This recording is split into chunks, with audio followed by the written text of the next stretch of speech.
Hiya, and welcome back to Far Beyond the World.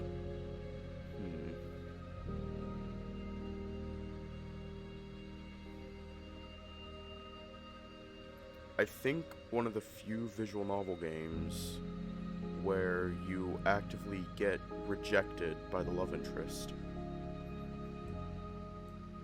I swear to God, Rannoch fucking rejected us. And I'm not salty about it at all. I swear to God, I'm not angry about it at all. I'm serious. Us getting rejected. I'm not angry at all.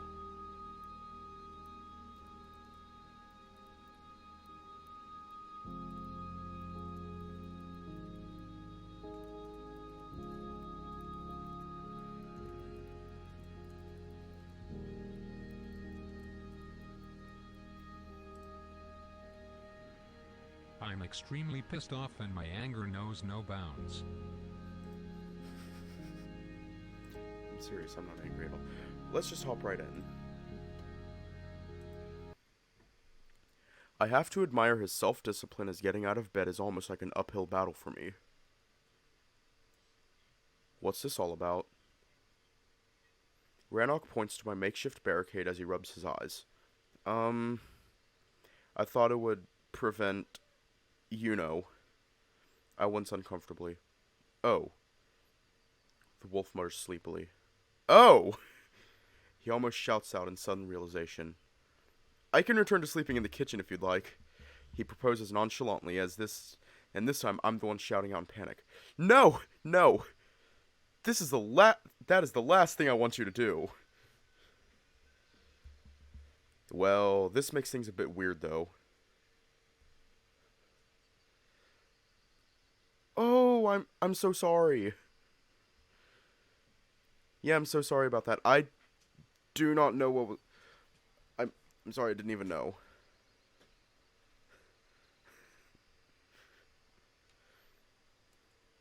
He gazes reluctantly at the rolled-up blanket. After what you said, I just didn't want to... I try to explain myself, but he cuts me off. Don't worry about it. It was a one-time fluke. He laughs. I simply never went to sleep like that before. Effectively snuggled up to someone. It was just to keep you warm, remember? The wolf winks and gets up. It'll never happen again. Yeah. I mumble, looking as he approaches the window and opens the shutters. He stretches out as the light floods the room again. I watch as he goes into a whole routine of exercises, touching his toes and arching himself backwards. It's quite embarrassing to just sit here, but it would be even more so to join him and make a fool out of myself. I'm stiff like a plank, especially after sleeping rough. I've run some errands today. My father is in a rather sour mood, as you can imagine. I need you to stay out of sight while I'm gone.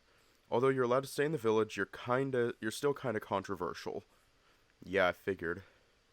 There goes our hike in the woods.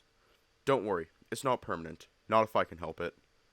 At the moment, you're freaking everyone out a little bit, but it should pass with time.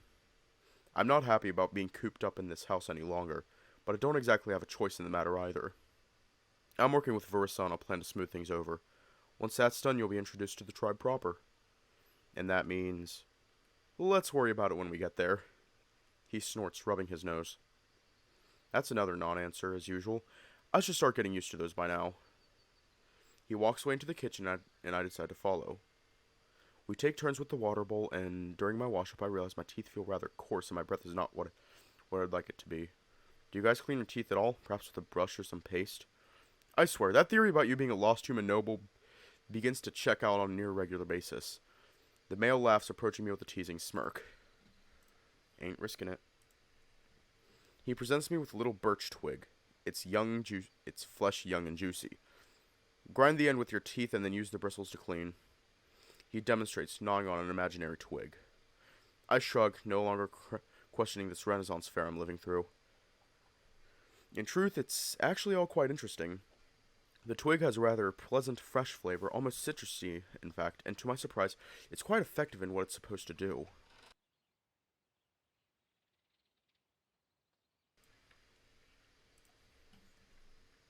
Once I'm done, I rinse my mouth and look at Rannoch, who approaches me with a smile. Okay, he's wearing pants. He randomly puffs into my face, his breath smelling incredibly fresh and pepperminty. That's when he hands me a small bushel of fresh peppermint. Chew on it and you'll be set. He winks. I take a few leaves and put them into my mouth. I flash my brow in amusement. It's not that bad. Seeing that there isn't anything in which I could spit out the mush leaves, I simply swallow them. I mean, it's just peppermint. Rannoch scrambles about the house frantically, collecting different bits and pieces of his gear. I join the wolf in the bedroom, resting against the doorframe and watching as he hastily combs his neck fur. It's hard to stifle a chuckle, both at his sorry attempt at taming his fluff and the fact he's using the very same weapon I tried to fend off Vulgore. You need any help with that?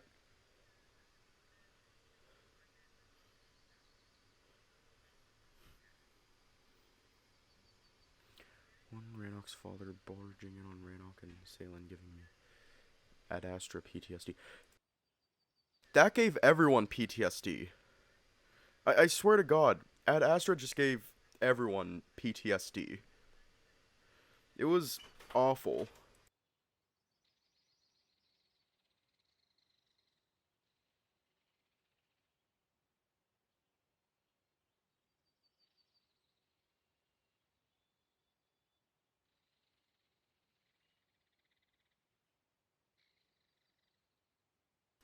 Seriously.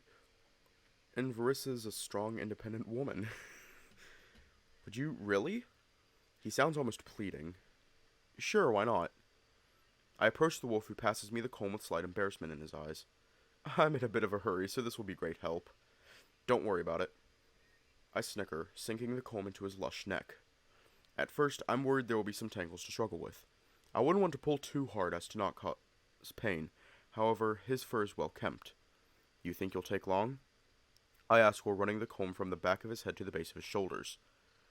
The sounds of his fur against the comb is almost as satisfying as the brushing itself. I hope not, but you never know. Father wants me to deal with a few things. The idea of staying here alone is just as novel as it is slightly distressing. For some reason, I almost feel vulnerable when he's not around. What things? I'd rather not discuss that now. He sounds troubled, and although it does pique my curiosity, I decide not to pry. Rannoch's made good on coming forward with information at the right time before. I don't have a reason to distrust him. He groans softly, closing his eyes as I continue to groom him. Truth be told, brushing him feels rather nice, and I can see he's enjoying it as well, as his tail begins to swish energetically. Right, that'll have to do. He smiles, running a paw through his fluff. Thanks. No problem. I shrug. Honestly, I didn't think I did much at all, as his fur was tidy to begin with. I'll try to come back as soon as I'm able.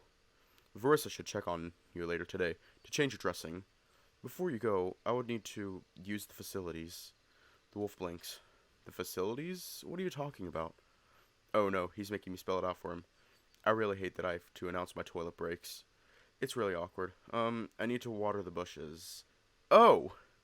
He finally exclaims in understanding, quickly looking at the kitchen door. Just use one of the buckets in the other room.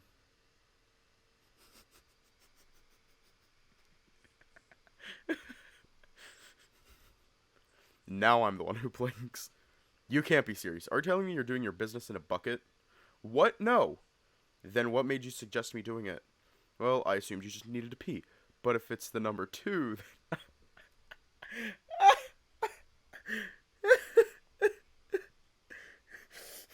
Oh my god. No, it's not number 2. I interrupt him, completely mortified about this entire conversation. I, ugh. I just won't be peeing into a bucket. La-di-da, my lord. He gets up, genuflecting in a mocking fashion. If your highness wants to do his business outside, you have to go through a window. He nods towards the ledge and I sigh in mild annoyance. Oh, you've got to be kidding me. Well, I meant to keep you out of sight, which is part of the whole deal here. Using the front door isn't an option. He snickers, bumping my shoulder teasingly. Fine. But I don't think you'll fit through. Good thing you are tiny, then. I give him an annoyed stare, grumbling under my breath. I will find out your pup name if it's the last thing I do. Sure you will. He laughs, walking towards the kitchen.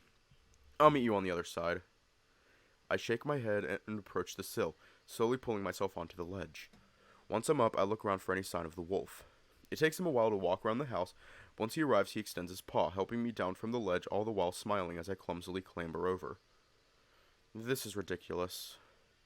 The wolf gives two quick glances in both directions, ensuring no one's around his house. Right, if it's just a leak, you can simply go here. He points to the side and I look around in confusion. What? Here, against the wall. I'm not pissing on your house.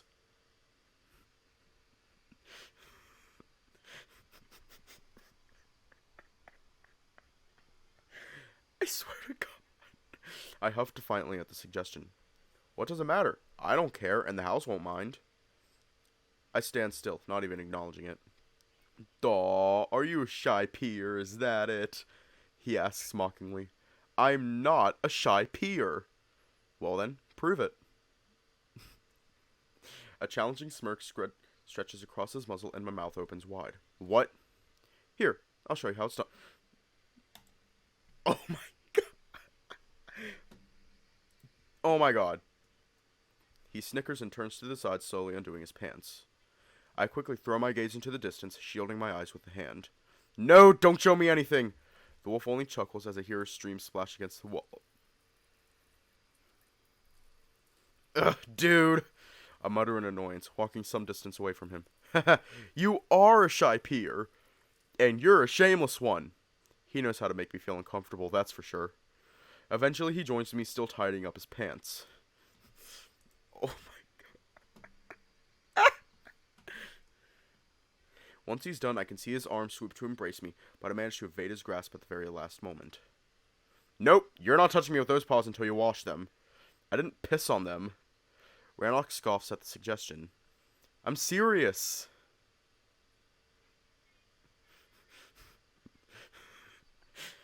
All that comes to mind right now is, we don't kink shame around these parts.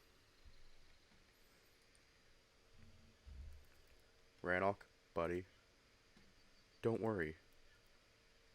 We don't kink shame around these parts.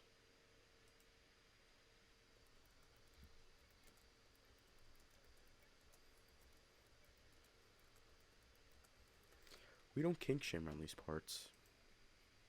We don't care that you have a piss kink. We don't.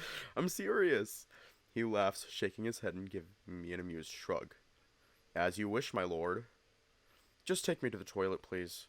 I almost sound pleadingly, really getting more and more uncomfortable about this whole situation.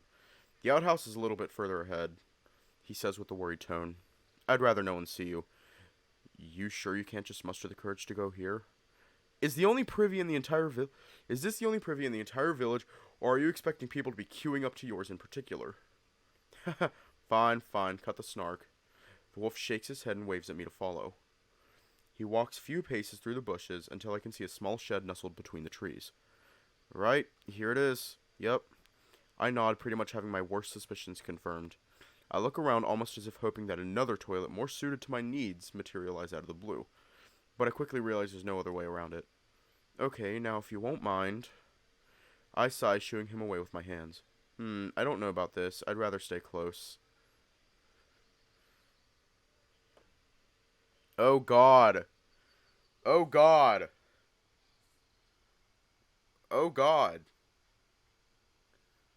Honestly, we don't kink shame around these parts, but honestly, I feel like any kink. Oh my God.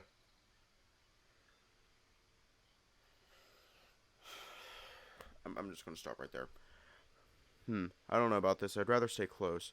Rannoch, I'm not planning an escape, and I doubt anyone is going to ambush me while I'm in the loo. I just want to have some privacy. I mutter in resignation, and the wolf gives me an awkward smile. Fine, you're right.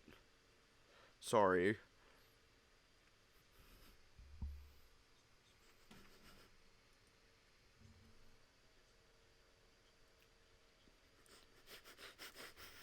Come on. Let us sing our praises.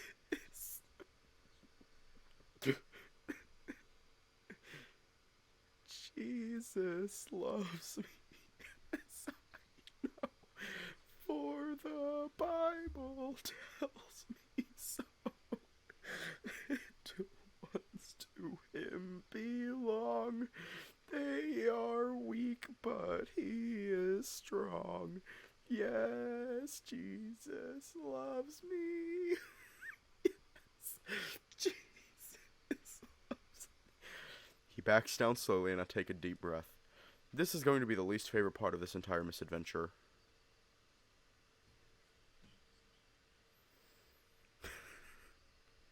I try to pull myself back onto the ledge, but before I even know it, Rannoch aids me in my struggle. My eyes widen as his massive paw cups my butt, allowing the wolf to push me upwards. Did he just feel me up? I dart my gaze back towards him, only to catch a glimpse of his cheeky expression as he rushes off into the distance. Are we sure this man is straight? Is he one of those, like... Do you know those people, they're like... how do you say it? You know, the jocks who are constantly having moaning contests to see who can moan the loudest. Is he one of those? Stay put. His mocking command reaches me, and I shake my head in amusement. Scampering through windows feels so odd, but also kind of fun. There's something inherently childish about it, as if I'm a naughty kid having a forbidden sleepover at a friend's house. Once I jump over the ledge, I almost trip over the clutter that previously occupied it. I have half a mind to just return all of this to the sill, but considering how musty this house is, I'd rather be able to leave the window open for a while. For the time being, I simply move it all to the cupboard. I'm just a guest, I shouldn't rearrange things. When I place the leather-bound book down, I decide to have a quick peek inside. I flip the hardcover, curiously looking over the first page, wondering if I'll recognize the lettering. To my surprise, it looks like a regular book with regular writing. Brief History of Freyfall. Ugh, a history book. Considering my circumstances, it's the last thing I need. It'll be like reading Chronicles of Narnia. I laugh at my own joke, putting the book away, only to have my heart sink immediately at the realization I have no idea why it was so funny. What's Narnia anyways? Forever Lost. Oh no, not this again. I quickly shake my head, not wanting to deal with another invasive torrent of thoughts. With Rannoch gone, I don't have my safety net, and I cannot let this day drag on. I need to keep myself busy. I glance around to find something to do, and the first thing that comes to my mind is tidying up the place. It's clear Rannoch doesn't spend much time in his house, but that's no excuse to live with so much dust. That's not healthy. I remember seeing a broom earlier near the fireplace, so I walk into the kitchen to find it. I also open all the windows, leaving the doors to the bedroom ajar so that the fresh air could run through the house while I commence my cleaning. I grab the broom and immediately get to work brushing all the dirt from the floor and gather up all the cobwebs dotting the walls and corners.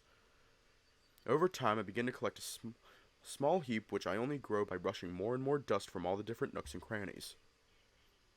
As I don't see a shovel anywhere, I decide to use one of the dirty linens still bundled up in the bedroom. I lay it out flat in the middle of the floor and simply brush the amount of dust onto it. I then bring all the corners together, effectively creating a sack. Once that is done, I simply walk over to the window and chuck the dirt outside, flapping the linen over the edge to dust it off. I rest myself against the wall, rubbing my forehead and releasing an exhausted sigh. This was a bit of a workout, but just as I try to rest, the nagging sensation in my stomach returns. Nope, not today, Dark Thoughts.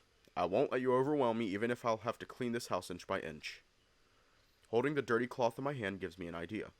I rush over towards the water bowl and decide to use the remaining contents to wash the floors. I simply dip the cloth and then rub it over the wooden panels. Slowly but surely, each plank regains its shine and polish.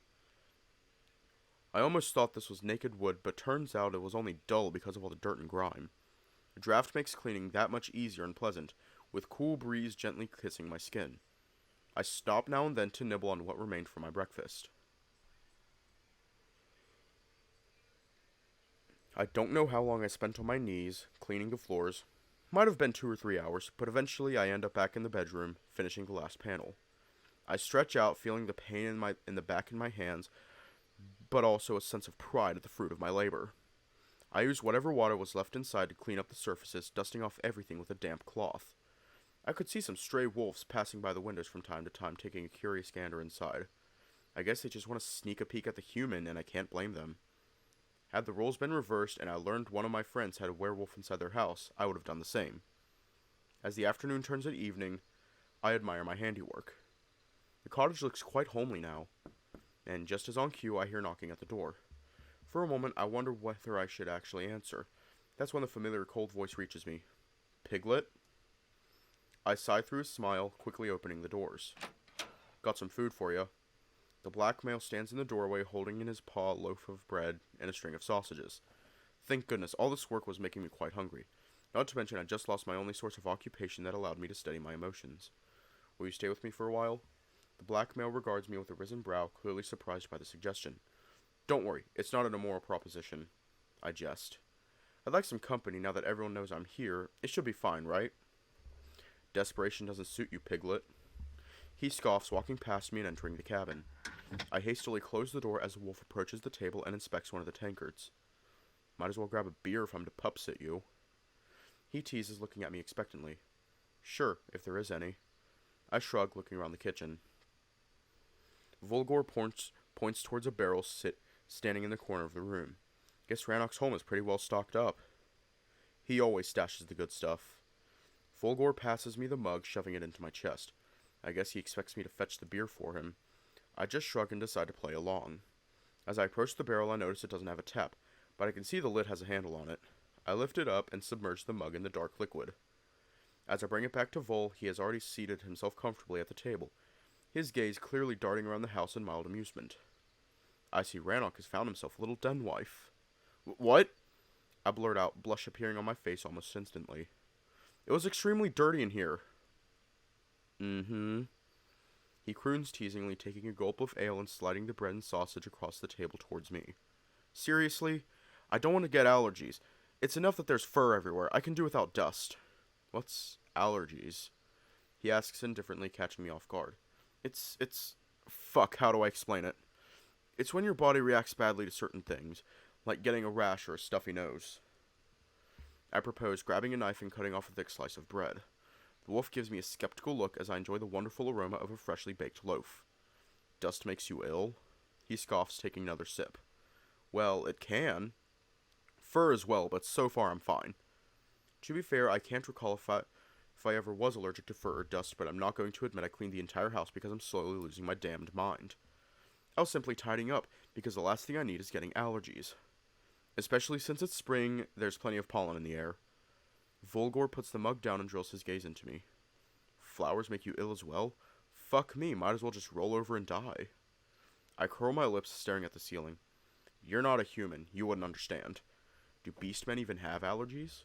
I toy with the piece of bread, squishing the slice between my fingers. It's still warm and springy. I doubt anyone in Avalon would understand your nonsense. On that we can agree. I swear, there's nothing more satisfying than a smell of fresh bread. It completely distracts me from Vulgore's jabs, inviting to take a bite, and I finally succumb. I gasp, feeling the crust crunch between my teeth. The taste of the rustic grain immediately summoned emotions tied to some long-lost memory. A more wholesome time of happiness and joy. I'm in heaven. Doesn't take much to please you, huh?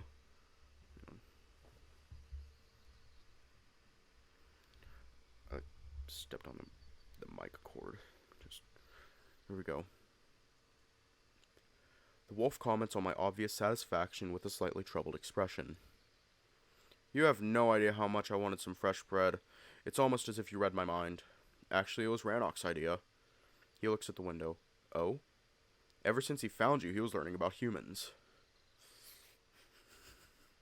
Your history, customs, staples of your diet? I discreetly dart my gaze around the house, looking at different books stashed in corners. Now that Vulgore mentioned it, Rannoch doesn't strike me as a scholarly type. He was doing his research while I was still unconscious. Makes me feel almost humbled. We don't care much for bread, it's prey chow, so there's hardly any around that hasn't gone stale. But now that you're no longer a secret, he asked for one to be made fresh for you. I blink, taking in what he just said. Rannoch went to all this trouble for me? Huh. That's extremely considerate and sweet of him. But at this point, it's hard to differentiate between just his general kind-hearted nature and something more. Am I reading into things again? Probably. I mean, he did say he's not into me. Everything alright?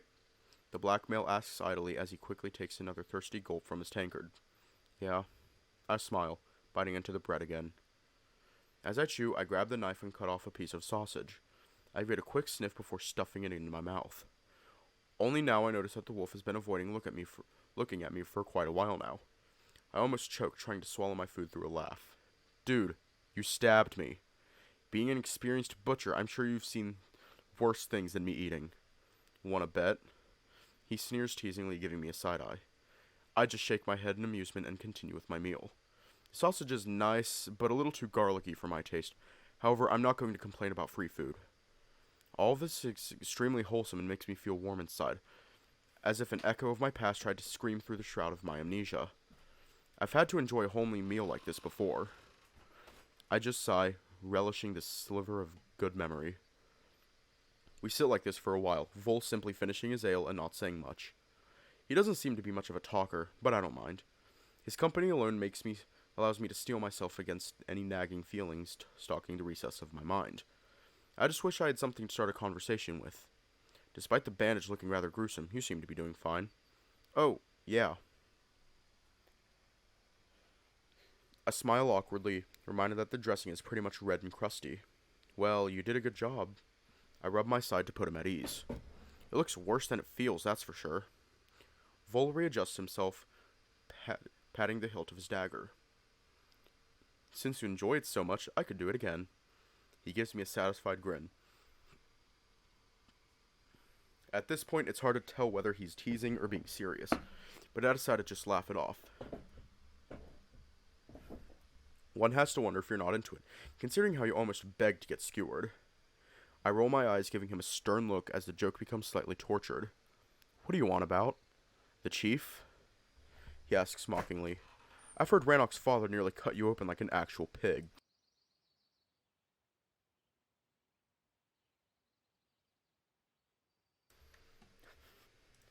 That's just awful. The wolf snorts, loudly slurping the remnants of his beer while I wince uncomfortably. Yeah. I'm not proud of my carelessness. Had Verissa not intervened, I wouldn't be here. You dropped the ball, Piglet. I told you to be careful. The male nods, giving me a patronizing look. I know. I'm just grateful Verissa stuck up for me. She didn't do it for you, nor she had any other choice. He shrugs, toying with the now nearly empty tankard. Had you been killed without her making her case, all of us would face serious consequences. I assumed as much. I sink in my shoulders, awkwardly trailing my gaze around the room. Somehow, I feel embarrassed as if I disappointed him. But you have more luck than brains. He snorts, noticing my discomfort. The little runt went straight for his dad. Vulgore. Had it been Tawno, he'd go for one of the elders, and we'd all be fucked. Perhaps you should tell that to Rannoch.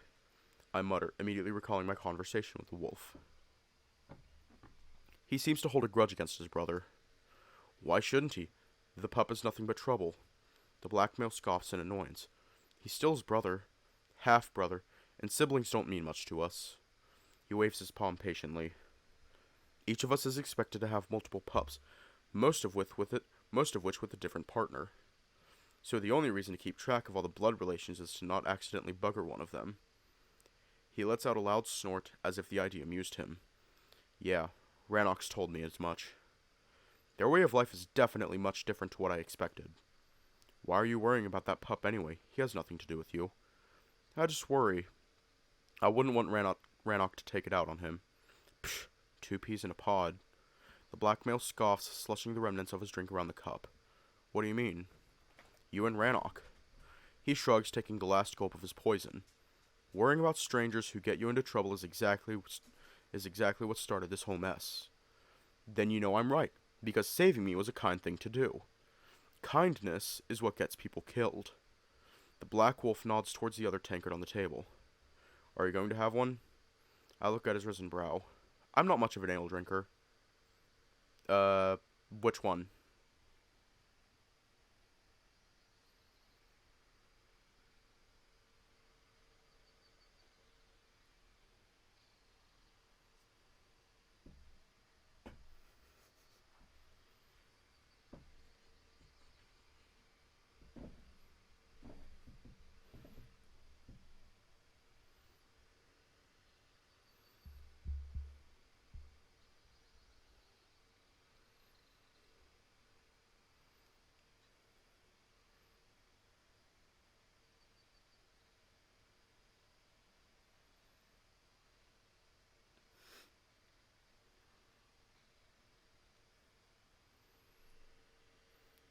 and nothing can go wrong.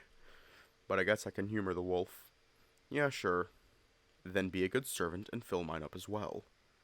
I blink as he pushes his mug towards me, but decide not to make much of his tease. I walk over to the barrel and plunge the tankards one by one, filling them up to the brim with the dark liquid.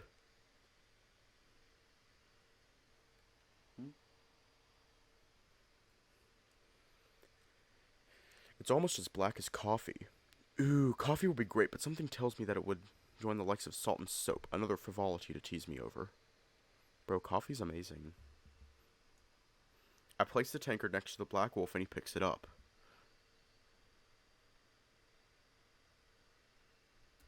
Self-voicing enabled. Vulgore, slant. Self-voicing disabled. He raises his mug, clearly waiting for me to clang mine into it. Self-voicing enabled. Silent, slant. Self-voicing disabled. I oblige and we spill a little bit in the process. I can't contain a timid chuckle as I sit back and take a sip. The bitterness of the brew hits me almost instantly. It's malty and rich, almost like roasted cereal. There's also a hint of floral sweetness to it that I cannot wrap my finger around. I smack my lips, licking off thin foam that lingered on them. It's like no beer I ever drank, that's for sure. If I drank any, that is. Enjoying it? I think ale is an acquired taste, no? He rises his brow. Considering I never had anything like it before, only time will tell. I can see my comment catches him by surprise and he laughs, shaking his head. Cheeky little piglet. He takes a long, thirsty gulp, all the while gazing at me, almost as if expecting me to match his tempo. Yeah, that's not going to happen, buddy, but I'm willing to at least try. I take another mouthful, barely even tapping into the contents of the oversized mug. That's definitely more than a pint, at least 2 times more. If you're going to sip it like a housefly, you might finish before the next moon. He snorts as I swallow my drink. I huff in annoyance and take another, this time much deeper gulp. Forcefully chugging the ale might not be pleasant, but is actually better than lingering bitterness when I take my time with it. Speaking of, I look at his moonstone, finally having a somewhat natural segue into a proper conversation with him. Are all wolves born during the same night, moon brothers? Like you and Rannoch. I shrug, taking a bite of the sausage to get rid of the aftertaste. In truth, now the sausage doesn't seem that bad. It pairs well with the ale. Masks its bitterness, that's for sure. I look to Vulgore expectantly as he takes his time with another gulp. He eventually lets out a sigh and rubs his lips. Why do you ask? Well, since you said blood relations don't mean much, I'm kinda curious, as you two make a big deal out of the moon brother thing. How do wolves become moon brothers? You have to be born in the waters of the same moon well during the same phase of a luna. A moon well? I ask, cutting off another slice of bread. I watch as the wolf walks over to the ale barrel, helping himself to a third mug. It's surprising how fast he goes through those. I'm not even halfway finished. There's a shallow pool at the center of our shrine. It's lined with small stones and filled with clear spring water. He explains, sipping off the excess that began spilling from the mug as he retrieved it from the barrel. I think it's safe to say he enjoys the ale more than my company. The pool supposedly collects the moonlight, blessing the waters which then are used for different religious purposes. Like birth? I look to him as he takes his seat. Among others. The wolf shrugs as he wets his lips again. I can see he's nowhere near getting drunk. It's almost like drinking water to him. I just have a suspicion that once he's had his fill, he'll simply fuck off. I need to pace him a little, so I cut off a piece of sausage and push it his way. He smiles at my gesture and takes a bite. Those are for you. I know, but they pair well with the beer, and it's plenty enough for me. I smile, taking an idle sip. Fair play. He shrugs, flicking up the remaining piece of sausage and swallowing it with a loud chomp. Anyway, when a female goes into labor, she's brought to the well. Once a pup is born, one of the pebbles reveals itself as a moonstone. Have 2 females go into the labor at the same time, well, you can guess the rest. That sounds magical. I smile, genuinely amazed by the concept. It sounds so simple and in tune with nature. Their traditions, even if odd, do have a certain allure to them. I guess so. I'm sure there's some trick involved. There's always a trick in religion. He scoffs in annoyance. I wouldn't place much stock in the confidence of being born at the same time as another pup. That's just sappy nonsense. You don't believe in it? It's almost amusing how polar opposites these 2 wolves are, with Rannoch screaming fate at everything he sees, while Vol sniffing some sort of deceit everywhere he looks. I might not believe in the supernatural aspect of my bond with Rannoch, but I've heard enough about the circumstances of my birth to concede a simple fact. We are moon brothers. The rest is fluff. Oh? I issue involuntarily, expecting a follow-up, but the wolf does not respond. Instead, Vol simply takes another long swig at his tankard, emptying it in one go. Once he bangs it back onto the table, he looks at me with confusion. What? What were the circumstances of your birth? Ugh. He rolls his eyes in annoyance. I guess he didn't mean to mention it. We can have another. I propose, to which he only gives me a telling gaze. How can you have another if you haven't even finished your first one? He knows I'm fishing for detail, but how can he blame me? Please, you can't leave me hanging like this. Try me. He scoffs, standing up. Fuck, I'm losing him. Okay, I didn't want to do this, but you kind of owe me for the choking. I owe you, you say? He laughs mockingly. Press your luck further, piglet, and you'll earn another scar. I watch as he approaches the door, and I fidget with my fingers in panic. At this point, I don't know if it's about the story itself or the fear of being left alone. Moonshine! I shout out as his paw lands on the door handle, almost surprised by the words that came out of my mouth. We can have some moonshine. He croons, narrowing his eyes and looking back at me. That desperate, huh? The black wolf snickers, approaching the cupboard, and I sigh internally. Very well. He walks towards the cupboard and retrieves the familiar clay bottle. I watch as he removes the cork with his teeth, causing a loud pop. Here, earn it. He passes me the bottle, and I swallow heavily, and feeling the boozy smell hit me once again. This is not going to be pleasant, but I better put my money where my mouth is. I reluctantly grab the bottle, remembering his initial tip.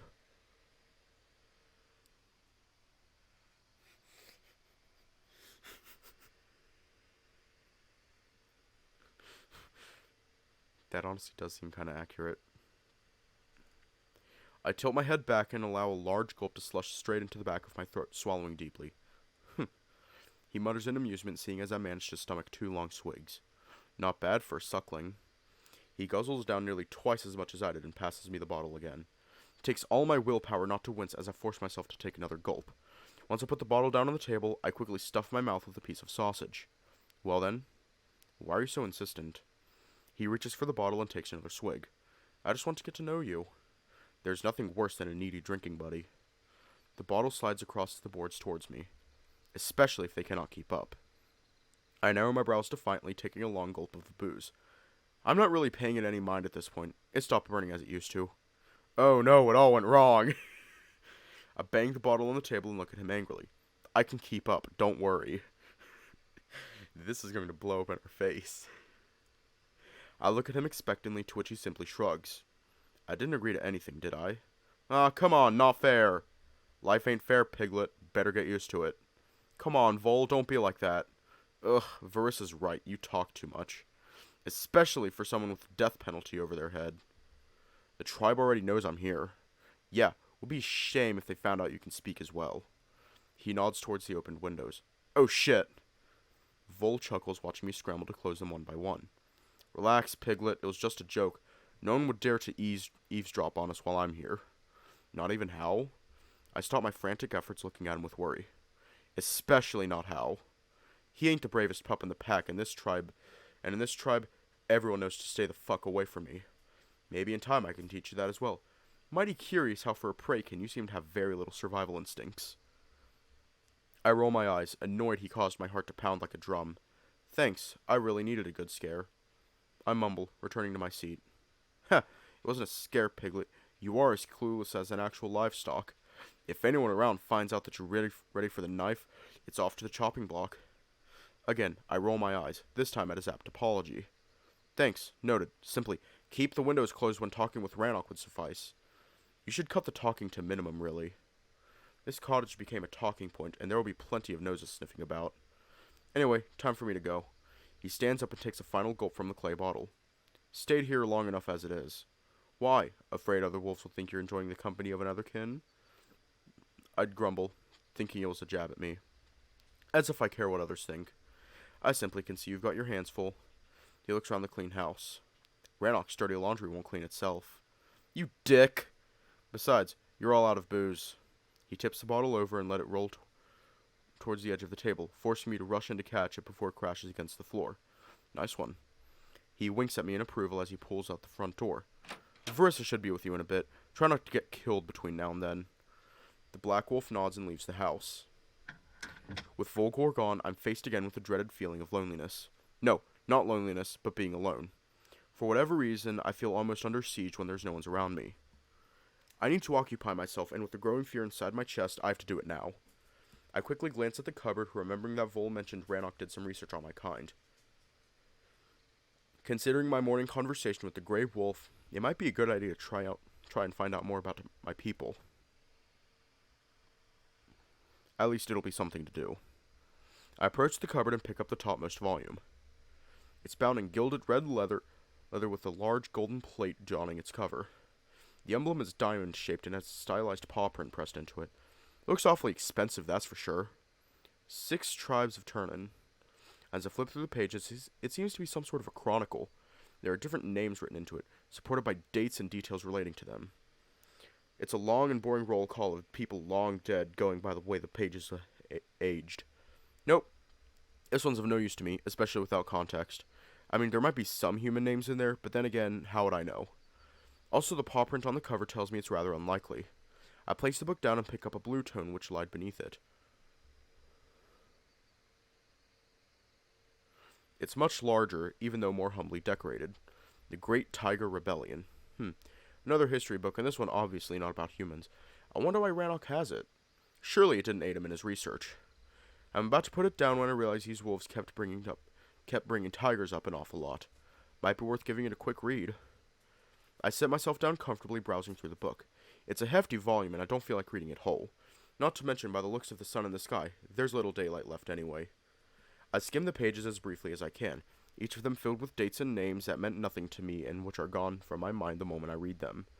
However, on the whole, it seems to be a detailed account on an ancient war spanning a century or so, which started, as the title suggested, as the Tigeri raised in rebellion against the Old Kingdom. Seems that long ago Avalon used to be ruled by lions, who at least according to this book were monstrous tyrants. At first, the Tigeri fought alone, but over the years their bravery attracted other kin to join their struggle. Decade by decade, their alliance grew until at the very end, the Old Kingdom was no more and the Lion King had to abdicate. It's so surreal to read about other beast men. This really is a living, breathing world with its own history and customs. How can I feel so misplaced here? I sigh in frustration, burrowing myself into the book. It's not a pleasant read, and in fact most of the information is lost on me, but at least it passes the time. Eventually, I place the book down, utterly confused by the contents. None of this ring any bells. However, from the looks of things, tigers don't seem to be as bad as wolves paint them to be. Even more odd is the fact that wolves do not feature in this book. I quickly glance over the pages again, trying to find a new mention of them, but it's almost as if they didn't exist. Before I can expand on my research, I hear a knock on the door. It must be Verissa. I close the book with a slight relief, returning it back to the cupboard. Not only was the read very dull, but in this dimly lit room, it was outright laborsome on my eyes. I barely noticed how dark it got. Salin, you there? I approached the door without a word, remembering Vol's warning. I pull on the latch, releasing the lock, and allow Verissa to enter. The female rushes into the room, and I quickly close the door behind her. You're uncharacteristically quiet. Good. She nods in satisfaction. But don't worry, I wasn't followed. The feast starts soon, so very few would waste their time here. What about Tano? My, it can be taught. She smiles with genuine pride on her muzzle. He's busy, I made sure of it. He won't have time to sniff about. I watch as she walks over to the shelf and retrieves a small plate. Only now do I notice she has a small sash on her waist, from which she takes a small file and some fresh bandages. Why are you sitting in the dark? Do I really want to admit I have no idea how to start a fire without burning this house to the ground? She's been avoiding my age an awful lot. She's been questioning my age an awful lot. I don't want to come across as utterly clueless as well. I prefer it this way, less conspicuous. Right. I can see this wasn't exactly a convincing answer. Well, have it your way. She kneels down, slowly undoing my reddened dressing. I watch as strip after strip is removed, revealing my blood-crusted side. There's a large scab covering the cut itself, but otherwise everything looks fine. How do you find your current living arrangements? She asks absent-mindedly while inspecting my entire side. What do you mean? Do you like it here with Rannoch? I guess. It's a simple yes or no question, Salin. The female mutters, giving me a telling look. Yes, sorry. I'm happy here. Hmm. Again, she sounds unconvinced. Why do you ask? I ask because the elders preferred to house you in the stockades. Stockades? Our prison, and at first I was inclined to agree on the count of your... She cuts off diplomatically, obviously trying to find a proper word. I decide to spare her the trouble. Fuck up? Quite so. She smiles softly, placing a small cloth onto the plate and pouring the contents of file over it. The tincture has a slightly purple color and immediately soaks into the material. That got Rannoch fired up like little ever does. He insisted on you become his ward instead, a peculiar choice, but he is the heir apparent. It was hard for the elders to say no, especially since he was ready to tear anyone to shreds over the issue, myself included. My eyes widen in shock and she chuckles, catching my surprise. Figuratively speaking, of course, at least in my case. Either way, to soften that spectacle and to make his claim on you somewhat less obvious, I offer to take you under my wing instead. She shrugs, giving my wound a slight push, and I wince in discomfort. Sharp or dull pain. Dull, but only when you press too hard. Curious. Her muzzle twists in a frown as she looks intently at my scar. You want me to live with you? Well, it's more complicated than that. But yeah, should you ever want to change your accommodations, all you need to do is let me know. It might take a while to settle, but... No! I blurt out almost in panic, catching her attention, but she doesn't say anything.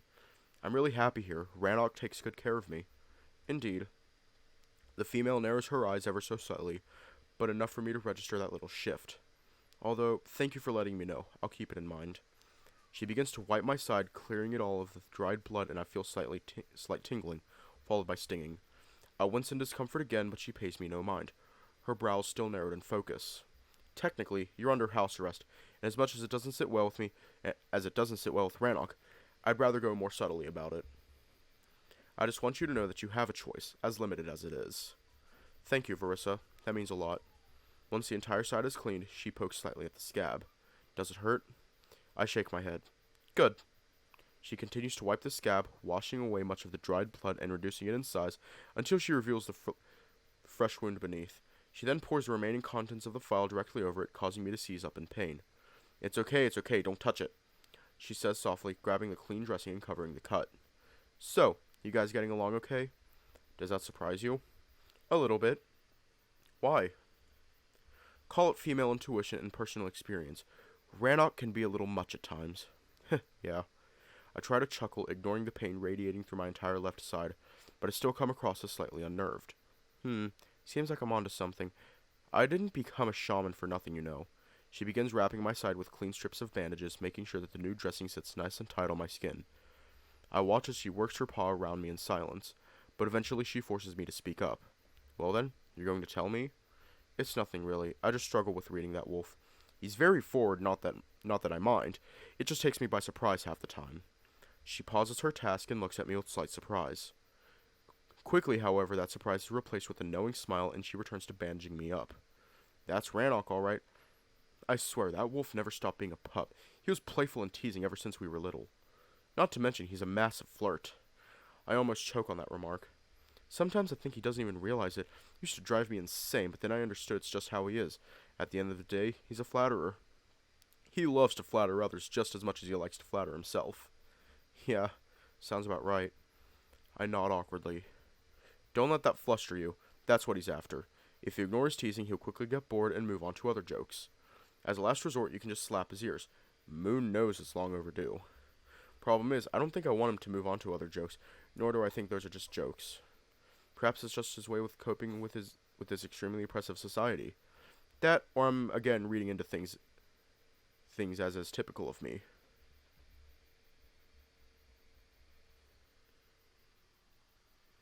Sorry, network experienced a nosedive. It's nice to recognize some behavioral patterns among all this blackness. It's almost as if I'm meeting myself as a completely new person. There, all done. She smiles, admiring her handiwork and patting my side. Thank you. I look down, glad to be rid of that bloodied horror show. You're welcome. This was very fortuitous, you know. She mutters, collecting the reddish stripes from the floor.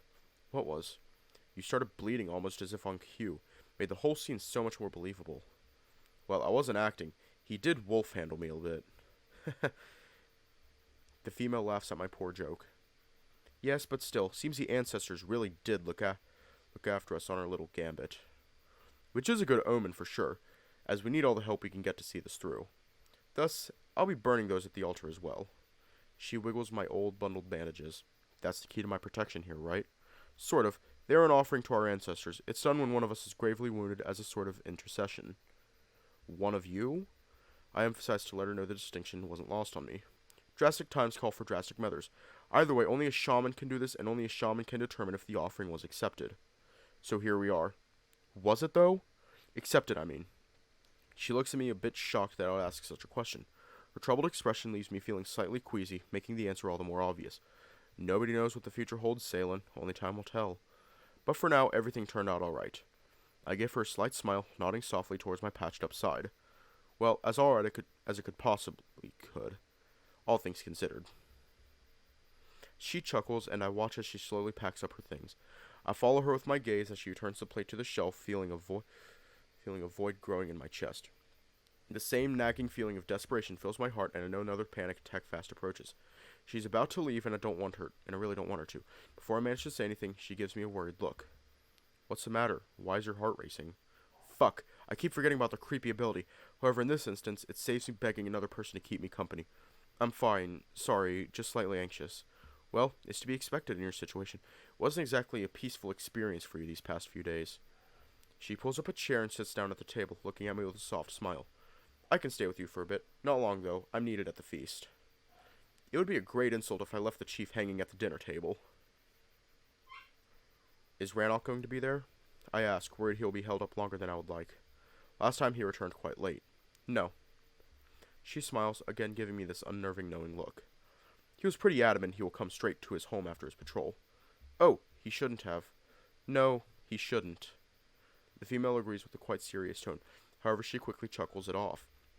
But I long realized that this wolf will do as he pleases, no matter what. She locks her gaze with the clay bottle at the table and gently pushes at it, letting it wobble in place for a moment. I see Vol took advantage of your hospitality. Not as much as I would like. I laugh. I thought we were bonding. He almost told me about the Moon Brother thing when he suddenly bolted. If you want personal details from Vol, you need more moonshine than that. She nods towards the bottle, clearly entertained by the idea of my attempt at befriending the Black Wolf. He's not the one to open up easily. Still, him staying for even a little bit is a huge success. How so? Vol is more likely to pick a fight than a conversation. In fact, the only wolf he seems to tolerate is Rannoch. Those two, she sighs with genuine admiration. A bond like that is extremely rare, even among our people. I smile, quite touched by the sentiment. They do seem to be true friends, not afraid to call each other out on their bullshit. Something I'm sure is rare even among humans. I envy them that. You and the rest of us. Those two are like the two sides of the moon, and their moonstones attest to that. Vol seems to suggest his bond with Rannoch has nothing to do with the moonstones themselves. She smiles, scoffing in amusement. That's a cynical side. He's always wary of everything he cannot see or understand. But at the same time, I can empathize with him. After all, if people avoided you and you were told your entire life that you're damned only because of your necklace, you'd be quite resentful as well. What do you mean? A blink in confusion, causing the female to pause. Her gaze drifts to the side as she clearly ponders whether or not she said too much. I'm sorry, I didn't mean to pry. No, I think you should know. She finally faces me again with a rather serious expression. It should make things a little bit clearer. I nod expectantly. Our births take place in a moon well. It's a shallow pool of water at the center of our shrine which collects the light of a luna and infuses the waters with it. I know, Vol explained as much, but why would he be considered damned? The dark moon is a very bad omen. In fact, one of the worst. No female should give birth under it if she could help it. Why? Dark moon represents the unforgiving, the ruthless side of Aluna. She is the goddess of many faces, and a total eclipse is her most terrifying one. When Vol came into the world, he was seen as the avatars of her wrath, and everyone held their breath. I narrow my brows, slightly skeptical. It's quite easy to brush off one's behavior to the coincidental phenomena. Vol might be quick to anger, but I'm sure it's rather the result of years of being picked on, rather than the omen itself. And just as everyone held their breath, so did the pup. I tilt my head in confusion. Vol wasn't breathing, nor moving, with eyes closed shut. He was stillborn. My eyes widen in shock, and I almost feel a void growing inside my stomach. I know he's alive and well, but damn. I did not expect such a turn in this story. When a pup is born, a moonstone appears at the bottom of the pool, but as much as he tried, the shaman couldn't find one, confirming the unthinkable. Vol's mother was heartbroken and refused to leave the well. She cursed the name of Aluna, then bargained with her, and finally she begged, all to no avail. The pain and suffering of the poor female must have been impossible to describe. She simply resigned herself to sitting there, in those waters, frozen in place and holding her unmoving newborn tight. I swallow heavily, my eyes slightly glossed over. I cannot even begin to imagine the horror of having your child die, let alone having it die before it was even born. Shortly after, Rannoch's mother arrived at the shrine unexpectedly. Although her pup wasn't due yet, she suddenly went into labor. She was brought into the same waters, resting next to Vol's mother.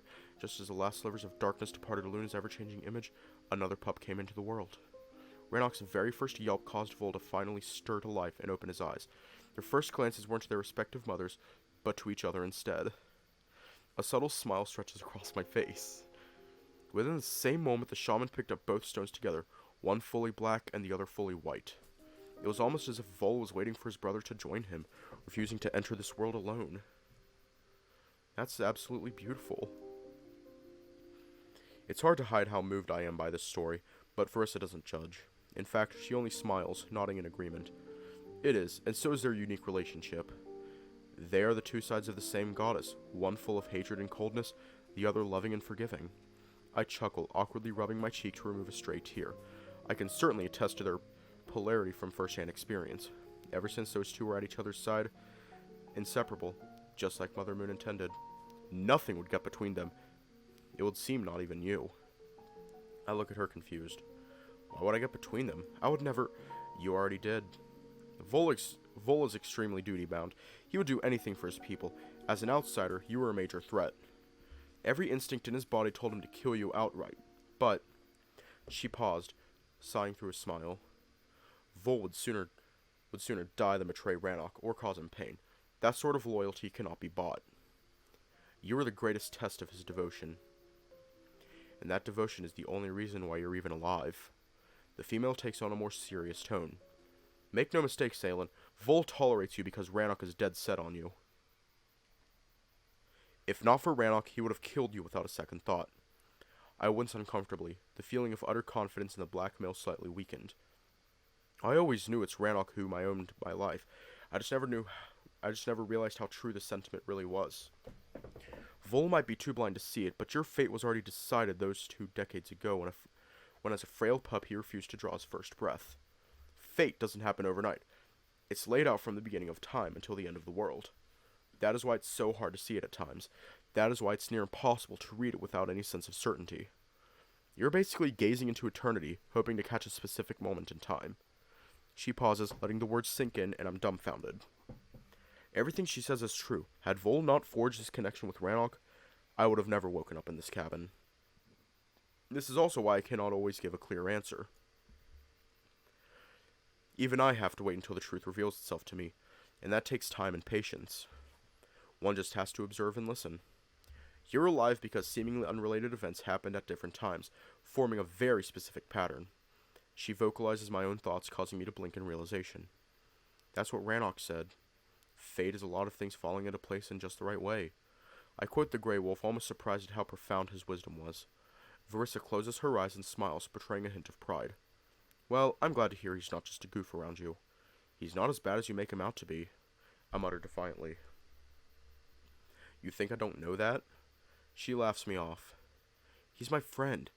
He has been one for a long time and will continue to be for many years to come. I'm only harsh on him because I know he's capable of being better. Because that's what he always strives to be. She explains matter-of-factly. He was born and trained to rule, and he has the makings of a great chief. I just want to make sure the future he has laid out for our people will come to pass. Even if his ideas might be controversial, radical. She interrupts me through a chuckle. Dear boy, you're the walking embodiment of those. A living, breathing proof that this wolf will do anything as long as he believes it's the right thing to do. It's about time there was a wolf in charge with a moral compass and steel resolve to follow it. A moral compass. He told me to follow mine so many times, because that's the truth he strives to live by. He's really an amazing wolf. The fact that both Verissa and Vol have their faith in him proves it beyond a doubt. It explains why I feel so safe around him. With Vol at his side and you to advise him, it seems nothing can stand in Rannoch's way. I smile. Fate, Salen. The female nods affirmatively. Everything was arranged before any of us were even born. All we have to do is play our parts. And now that also includes you. She stands up, issuing a melodic laugh. What's so funny? Not in my wildest dreams would I think a human be a key to the future of my people. I'm still trying to piece together all the parts, but so far you fit into this puzzle. She rests her paws on her hips, looking around with slight amusement. Ancestors sure do like to laugh in the face of the living. But when you're dead, the only thing you have left is a sense of humor. The female pushes the chair back into place and approaches the doors. I better head out, otherwise Rannoch's father is going to have another fit. Okay. I nod, standing up and approaching her. I pull on the handle, opening the doors for her. My, you do play your part well. You might survive us yet. She ruffles my hair as I blink in confusion, not really sure what she meant. I'm just being polite. You kept tight. Rannoch should be coming back soon. As the female leaves, I close the doors behind her. House got incredibly dark and quiet with her departure, but I won't let that bother me. Despite the creeping fear inside my heart, I simply shake it off and sit down, looking out the window. The ominous presence deep within my mind stirs, growing bolder with each passing moment. I try to distract myself. I must distract myself. I cannot let it win. Verissa gave me a lot to think about, so I focus on our conversation instead. She certainly managed to clear some of my doubts about Rannoch. I can now clearly see that he's simply letting off steam whenever he can. It's the only way to avoid breaking under such immense pressure. I don't think I would be able to cope with so many expectations placed on my shoulders. It's incredibly impressive how well he manages, all things considered. And then there's Vol, whom I really need to be careful around. It would seem I've mistaken his leeway for friendliness. I can see he is genuinely amused by me, but it's definitely in the context of me being Rannoch's path. He's just entertaining his friend's whim. But I can work with that. After all, the foot is in the door. And knowing now how harsh Vol's upbringing was, growing up believing you were born bad, that must have been rough. A self-fulfilling prophecy. Him keeping distance is now so much more understandable. Yes, he is quick to anger, he is violent, but if a wolf like Rannoch cherishes him so much, then Vol cannot be evil. No, I do not see him that way. Blackstone be damned. If he means so much to Rannoch, then he means so much to me. You mean nothing. Suddenly the strangest of feelings overwhelms me, as if I were contracting onto myself as while the walls got bigger and taller. Shadows seem to elongate, reaching out from within the dark corners, and I immediately shift my gaze onto the table, locking my eyes with the woodwork patterns. It's not real. It's just in my head. I breathe heavily, not even realize when I start to shiver. Hey, yo, hang on.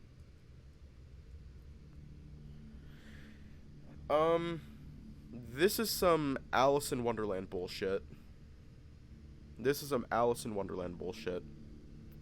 A torturous moan stretches across the back wall, as if the sudden expansion put a strain on the house.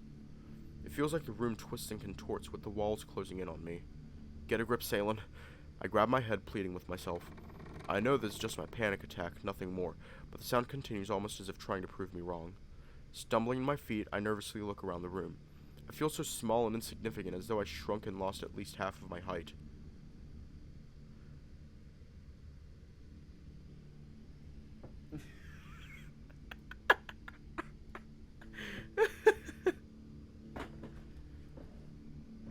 I seriously shouldn't laugh, but, honestly, this right here.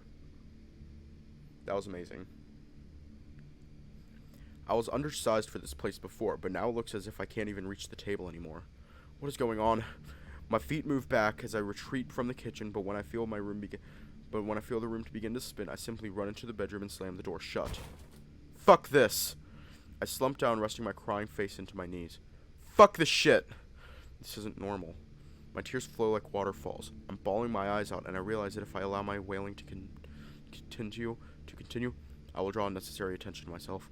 I try to stabilize my breath, hearing it rattle loudly across the room. I remind myself what Rannoch used to do, and I embrace my shoulders, slowly squeezing them in the rhythm of my palpitating heart. Breathe in. I recall his caring voice. And breathe out. With much struggle, I manage to regain some form of self-control. As my breath slows down, I take in the scent of the woods outside, almost feeling as if the wolf was here with me. You're all alone. I look around the empty room, feeling utterly helpless. I'm completely at the mercy of my empty mind.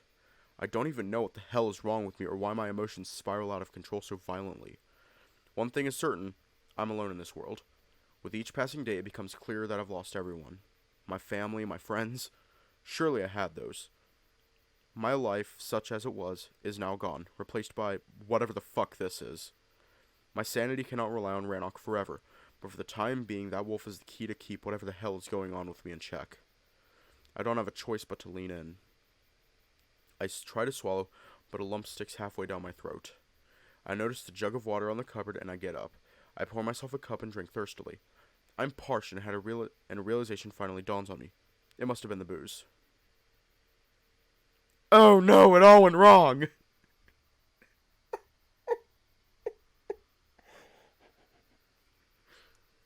This weird episode was just me tripping on whatever the hell it was we drank. I slap my head in mild annoyance. I'm such an idiot. I should not be drinking in my current state of mind. It's literally asking for trouble.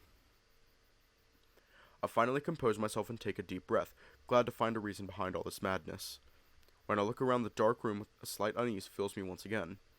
It's getting late, so it shouldn't be long before Rannoch returns, or so I hope. A chill creeps down my back, sending a shiver across my entire body. It's gotten cold again. I look at the chest, remembering there was some old clothes in there. As it creaks open, I look at the contents. There's the swords, some of his old loincloths, a doubtless one of which I was gagged with, and a spare cloak.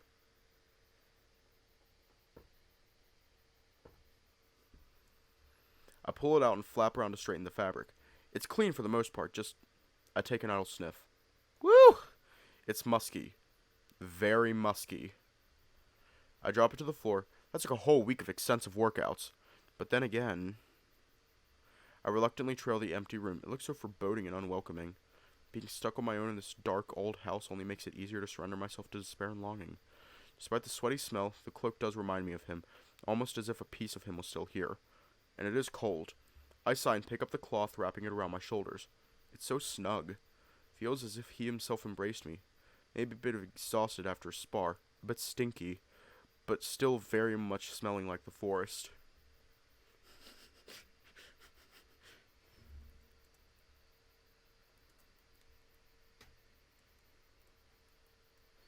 Uh-oh.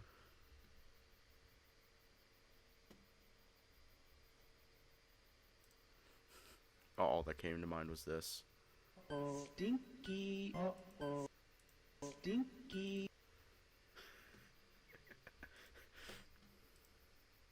I decided to seat myself on the ledge to look at the woods outside. It's a very calm night with a bright moon high above the treetops. The slow rustle of the canopy is much more soothing and calming than the dark interior of the house. But there is no escaping the darkness stalking my mind. I feel as if I'm being watched. Again, my heart sinks and I burrow myself into the cloak, inhaling deeply. His scent calms me down slightly, but my heart is already racing. The ease with which I freak out is alarming, but then again, I really don't have a clue what happened in those woods. I huddle myself, waiting for the oblivion to claim me, but there is no such luck. I have to endure my tortured thoughts for what feels like an eternity, till I hear the doors to the house finally creak open. Rannoch returned. I try to collect myself to rub away any stray tears, but there is no hiding my distress. I feel like such a wimp. Rannoch opens the door to the bedroom, and I can see he's clearly upset. Ugh, I'm sorry I took so long. Father put me through hell on account of, well, it's fine. I cut him off with a weak smile. No need for him to make excuses. I'm just glad he's finally here. Is it, though? Because it seems like you were crying. It's just my mind wandering off. I don't like being alone with my thoughts. It takes me dark places. Speaking of, the wolf walks towards the cupboard and opens the top drawer. He removes it from a bundle of tinder along with what I assume is a flint and some sort of steel loop. He puts the loop onto his knuckles and strikes the flint with it, allowing sparks to fall down onto the tinder. Within moments, he lights up the candles and the room is suddenly bathed in the warm hues. Much better. I can't help but be amazed at his old-timey gadgets. I wouldn't last a day without his aid or guidance. Wish I was this resourceful.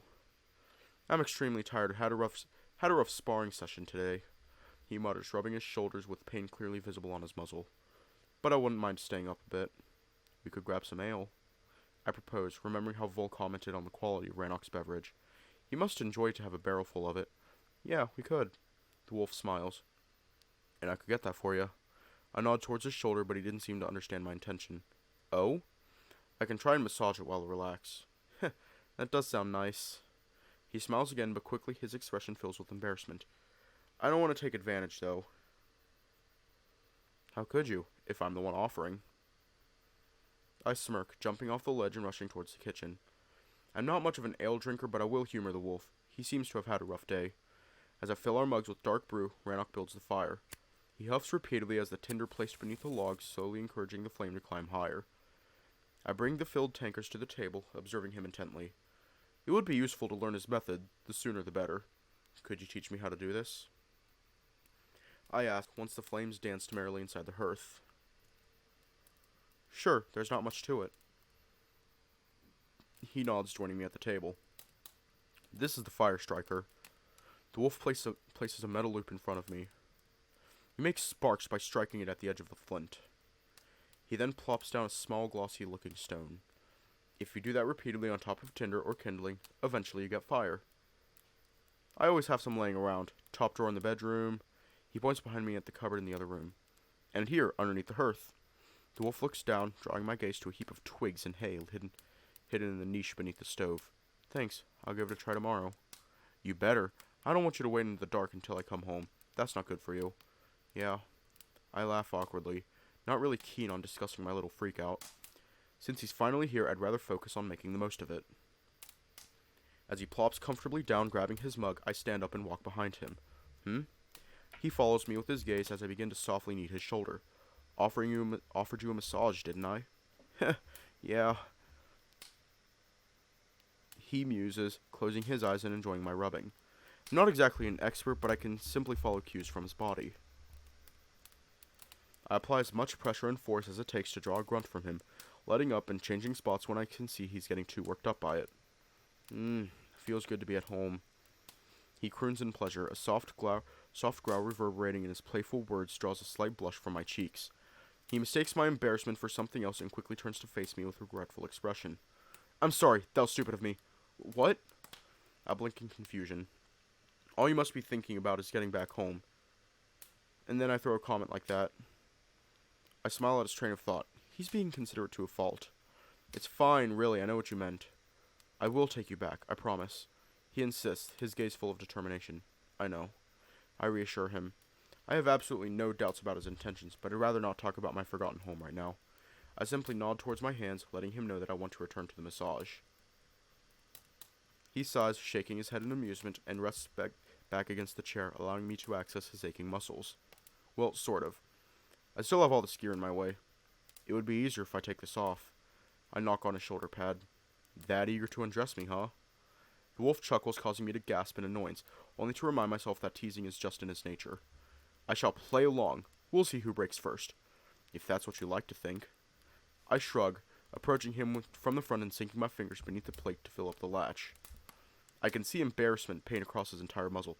He really is all bark but no bite. What's the matter? Human got your tongue? Human will get bitten if he's not careful. He issues a soft, playful growl as I detach the piece of armor. Huh, didn't even skip a beat. He mutters with slight surprise. Takes me a moment to realize he's talking about my heart. I can see a proud smile stretch across his muzzle. You start to trust me. He says with satisfaction, and I just can't help myself. That, or perhaps you're not as scary as you think you are. I chuckle, placing the metal pad onto the table. Aren't I? The wolf croons, raising from his seat and squaring up with me. I literally reach only to his breast, and had not for his obviously gleeful tail swings, I might have even been a little intimidated. Nope, you're just a well-kept fluff ball. I'll take that as a compliment. I must have said it wrong. I tease, but he only shrugs, removing his leather straps and placing his massive sword against the wall next to the hearth. Damn. Once he sits himself back at the table, I get full reign over his entire back. I smile, rubbing his tense neck muscles while he draws air through his teeth. Guess that's a sore spot, so I'll try to be gentle around it. Eventually, he breaks the silence, his voice slightly deeper and strained due to my massage. Did you manage to jog your memory a little while I was gone? Remembered anything at all? Nope. I shrug in defeat, causing him to fall silent for a moment. Shame. I was hoping there was a silver lining to your earlier distress. A bad memory, perhaps? No such luck, I'm afraid.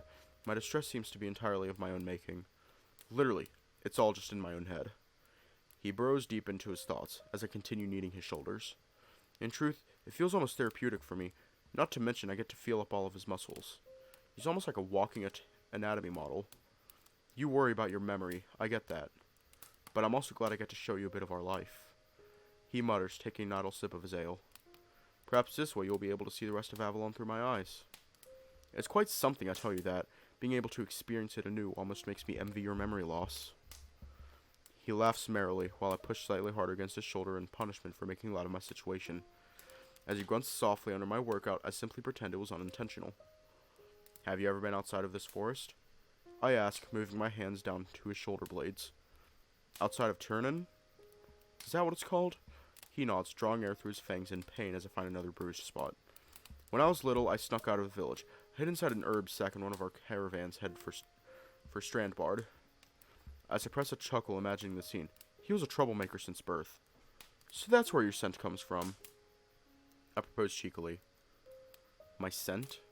He blinks in confusion, and for a moment I wonder whether the comment wasn't too forward on my part. I quickly laugh it off, though. I had to endure his teases. It's about time he tasted his own medicine. You smell like the forest. I mused, noticing his tail give an idle flicker before it slowly began swaying back and forth. He's struggling to contain a smile, clearly enjoying my observation. What's Strandbard? I decide to spare him the lingering embarrassment of a genuine compliment by bringing our conversation back on track. But it's handy to know that when he pushes my buttons, I can push a few back. It's a tigery town just outside of our territory. It's where most of our interactions with the outside world takes place. Nah, damn it. The name is actually derived from an old inn around which the town grew. The Stranded Bard. Ah. I expected the place to be crawling with tigers, but to my surprise, it was filled with all sorts of creatures.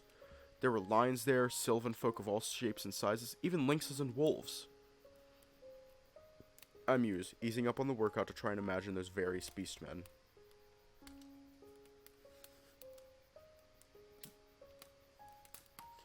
I already have an idea on what of them looked like.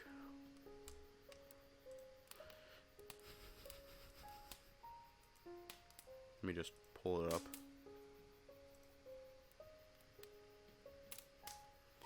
It would be under PC, OS, Program Files x86,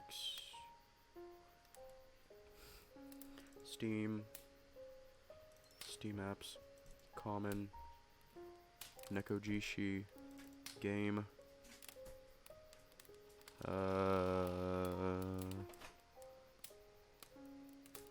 where's it at? Character. Let me just.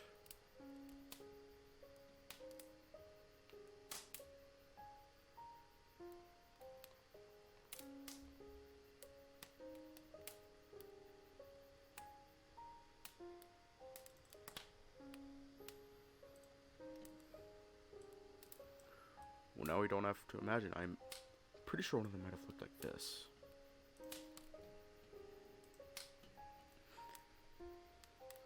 I muse, easing up on the workout and trying to imagine those various beastmen. It all seems so fantastical. I saw cubs playing with pups on the streets, as if they didn't see they were different species. There was no combat training, no preparation for war of any sorts, just idle folk going about their idle lives. I almost picture a fairy tale town with happy people only doing happy things and thinking happy thoughts. The only thing missing is the townsfolk randomly bursting into a choreographed song. I know it's just his perception as a child and perhaps the town wasn't as idyllic. However, the description does strike a chord with me. Sounds beautiful, really. He pauses, looking rather concerned. It made me wonder why we lead such different lives. Why we shied away from the other kin and jealously protected our woods. We're trained in combat since we're pups, always preparing for a war. Other kin youth play with wooden swords and chase hoops. It was very confusing. I glance at his chiseled but battered body and can see that the wolf really didn't have an idle day in his life. He said his days were filled with endless chain of spars and exercises meant to hone his physique. He might have a rocking bod, but it came at the cost of his childhood. It's almost sad, really. When my father found out, he was furious. We don't let pups outside our territory. We don't want them to get the wrong ideas. I blink. Wrong ideas, like diversity and fun, aren't bad. You can scoff all you like, but yes. It makes you question everything your people stand for. I've been questioning everything since I woke up. I can't hold in a laugh. I find questioning things to be yet another good policy. Not when you're too young to understand what it is that you're questioning. Sheltering your kids like that doesn't seem right. Almost like you're indoctrinating them. Rannoch looks back at me and finally splay my hands out in a what gesture. You don't understand. From what you're saying, you don't understand it either. I protest through a snicker.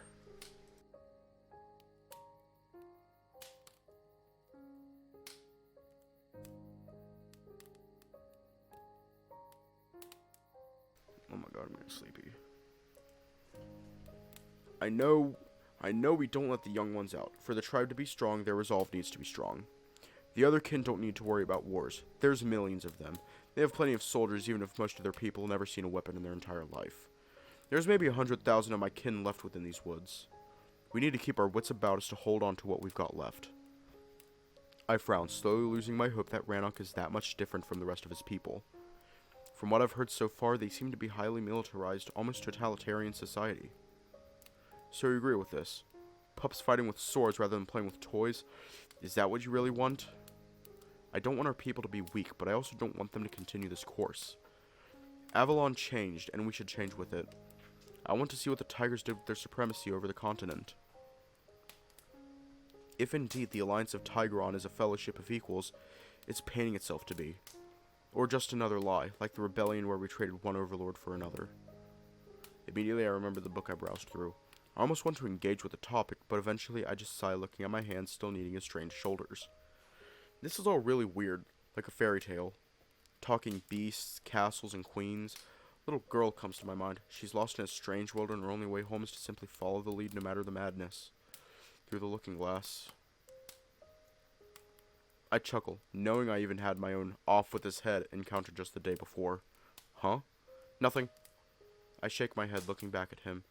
I might not know much about wolves and tigers, but the more you say, the more convinced I am that this little adventure you had as a pup did more good than harm. It made you curious. That longing to explore and understand, it made you more accepting of others, and I admire it. It's good Amicus vibes.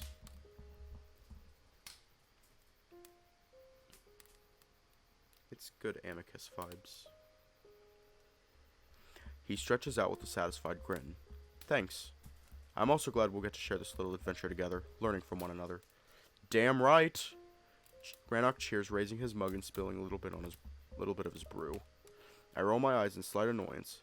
I just cleaned the floors. In all fairness, I was quite nervous about you. I knew you were my path the moment I found you, but I worried. What about? You know, he mutters with a troubled expression. Would we...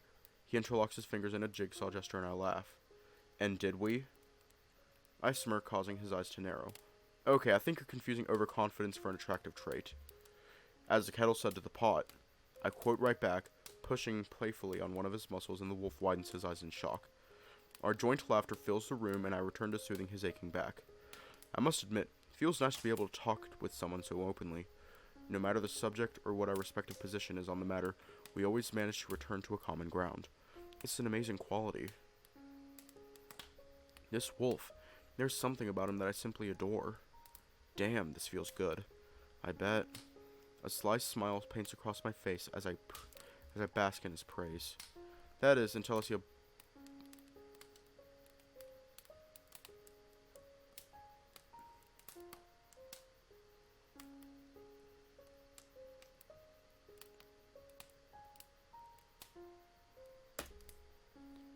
He's enjoying it far too much. I pull my hands away, returning hastily to the table, pretending I haven't noticed. Last thing I want is him getting all self-conscious, giving me another speech about being defective. I grab my mug and nervously bring it to my mouth, trying to swallow a long gulp. Thanks. I needed that. Please, put your penis away. He mutters, still savoring the afterglow of my massage. You're welcome. I respond, looking away to hide my blush. I want to continue this conversation, but I see he's completely out of it. He just leans his head back and rests his eyes. I slurp the ale through the awkward silence, checking up on him every now and then. Every time he's around, a complete sense of calm descends upon me to the point where I simply enjoy his presence. I look at the trees outside, gently rustling on the wind. I wonder what time it is. Curious about the tiger rebellion he mentioned, I considered picking up the blue book again, when I noticed Rannoch's head slumped slightly to the side. I think he drifted off to sleep. I look at his crotch and can confirm he has been completely pacified. Damn, he must have been really exhausted. That or my rub-down relaxed him to the point of utter bliss. I chuckle it off. Who am I kidding? My poor attempt at a massage will most likely cause him soreness in the morning. I also banish any thoughts of late-night reading. Sitting here in the dimly lit kitchen with the snug warmth of the fire, I became quite groggy myself. I last a few more moments struggling with my drink until I give up. The bitter brew is not my kind of thing. I poke Rannoch, stirring him from his nap. Mentally, he's already in tomorrow, so I have to help him up. Considering his size, it's not an easy task. He really weighs a lot. Once he stands up, he slumps slightly onto my shoulder, and I almost stumble. Okay there, buddy, let's go. I lead us slowly into the bedroom. When it's out of the bed, Rannoch plops into it with a heavy thud. I love you so much. He mutters quietly, clearly addressing the mattress. I find it rather cute. Within just a moment, I can hear him snoring softly. I blow out the candles, laying myself down next to him. I dart my eyes between his peaceful muzzle and the soft flickers of the slowly dying fire within the hearth. I haven't felt this calm the entire day. The soft orange hues flooding from the kitchen just make this whole scene so idyllic. One thing would make it better, and as if he read my mind, Rannoch's massive paws swoops behind me and pulls me closer to his chest. Considering what he said, I should try and free myself from his embrace, but I'm nowhere near that strong-willed. Instead, I succumb to my need for proximity. I sigh, smiling in a mix of guilt and happiness, completely enveloped by his smell. I try not to fall asleep just yet, simply enjoying this intimacy. I could stay like this forever, just watching him sleep, his peaceful muzzle softly smiling even through his slumber. But it doesn't take long for his rhythmic breathing to lull me to rest, and I effortlessly drift away into a tranquil dream.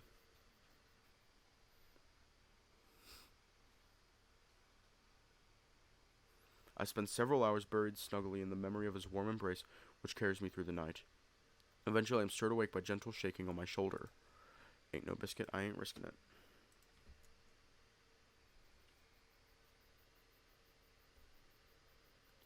Okay. We're gonna leave off here tonight.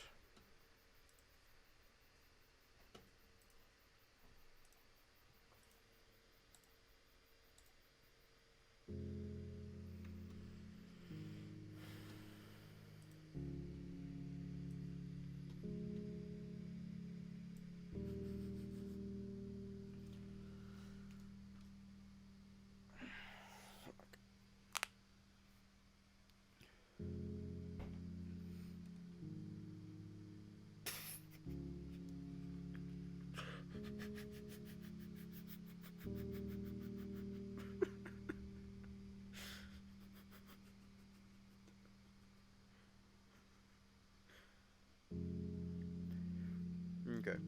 I cannot think of much to say, so...